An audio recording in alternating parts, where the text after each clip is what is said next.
On vous parlait hier de l'émotion dans un lycée de Seine-et-Marne après le suicide d'une adolescente. Le harcèlement scolaire peut parfois être sous-estimé par les adultes et pourtant des milliers d'élèves en souffrent chaque année avec des conséquences qui peuvent aller jusqu'à la phobie scolaire.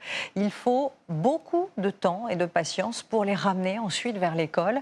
Des micro-collèges ont été créés pour répondre à leurs besoins. Un exemple à Lens tourné par Gwenaëlle Bellec et Quentin Trigodet. Pour Alizé, 14 ans, aller au collège a été impossible pendant des mois. Aujourd'hui encore, sa mère doit l'accompagner dans cette nouvelle structure. Sans vous, elle ne viendrait pas. Non, voilà, non. Et au moins, ça lui permet d'accéder aux cours de classe. Jusqu'à la porte de sa classe. J'ai mis ma carrière professionnelle à l'arrêt en espérant qu'elle puisse rentrer tout seule au collège à partir du mois de novembre. Le micro-collège, au sein même du collège classique. 2 classes de 25 élèves seulement. Tous ont décroché pendant des mois, 1 an et demi parfois. Beaucoup ont été victimes du harcèlement d'autres élèves. C'est le cas d'Hugo, 15 ans. On m'achetait de PD, de Tarlouse, on me disait alerte au gay, des trucs comme ça. Et il n'est plus allé en cours du tout, progressivement. Même il y a des jours où j'allais pas parce qu'il y a un professeur que j'aimais pas parce qu'il me rabaissait, il me disait toujours que j'étais nul et tout, et j'allais jamais le jour où il était là. Quel mot tu mettrais sur ce harcèlement? Horrible. On va s'amuser à faire une dictée.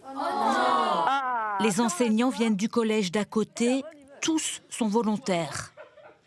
L'emploi du temps, lui, est aménagé. Quand on décroche, je sais pas, ne serait-ce que 2 mois, 6 mois, 1 an forcément de l'école, de revenir, c'est vraiment très compliqué pour eux. Ils ont parfois été pas compris, mal compris par d'autres collègues, par une autre façon d'enseigner, plus frontale, plus dure. Mais comme les autres, ils vont devoir passer le brevet à la fin de l'année. Les enseignants s'adaptent à chacun. Tu sais pas écrire. Mais si, je sais écrire. Je préfère que ce soit moi. Allez. On ne peut pas être aussi strict, aussi rigoureux, presque pas rigoureux, aussi strict qu'on l'est avec les élèves ordinaires, parce qu'ils ont tellement perdu le fil et c'est tellement difficile pour eux qu'en fait, on ne peut pas. Ce serait trop violent et en fait, ça les mettrait trop en difficulté. Certains souffrent de phobie scolaire et d'anxiété sans que l'on ait identifié la cause. Plusieurs sont sous traitement et ont parfois besoin de se reposer dans un coin de la classe. J'ai déjà eu des problèmes personnels. Des problèmes personnels pour Emmeline qui souffre aussi d'un trouble de l'apprentissage, une dyspraxie que sa prof de français de 6e avait nié, dit-elle. Quand on arrive au collège et que notre prof nous regarde dans les yeux en disant qu'il faudrait apprendre à écrire parce qu'on devient grande, devant toute la classe, c'est pas... Elle me croyait pas du tout. Dans sa tête, c'était du cinéma.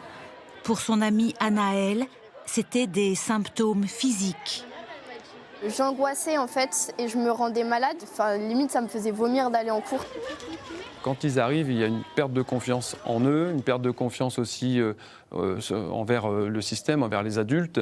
Et donc, les premières choses qu'on doit nous réactiver, c'est un accueil bienveillant, une empathie, une écoute. Et puis surtout, démontrer que ce qu'on va annoncer, on va le faire. Pour tous, le regard des autres est difficile à vivre. Ils ne partagent pas les récréations des élèves du collège classique. Ils ne partagent pas non plus la cantine. Ils sont ici à part. En vrai, moi j'ai peur, c'est juste le regard des gens. Ouais, c'est ça. Sinon, je mangerais à la cantine tous les jours. En plus des cours aménagés, il y a ces ateliers avec les animaux pour apaiser. On va faire un petit check santé pour vérifier que tout va bien. Cela s'appelle la médiation animale, 1 fois par semaine.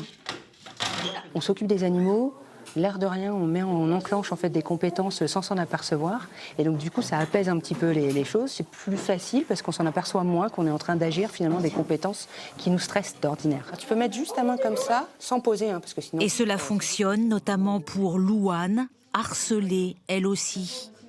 On se moquait de moi et tout, parce que je m'habillais pas forcément comme eux, ils s'habillaient. Depuis que je suis arrivée ici, ça va beaucoup mieux. Les profs ils sont vachement bien, quand on a besoin, ils sont à notre écoute. Louane rêve désormais de travailler dans la petite enfance. Hugo, lui, veut devenir styliste. la plupart ont retrouvé une perspective. Encore. On compte 35 micro-collèges comme celui-ci. Depuis le Covid, la détresse des jeunes s'est amplifiée. Des centaines d'élèves sont sur liste d'attente pour ce type de structure différente.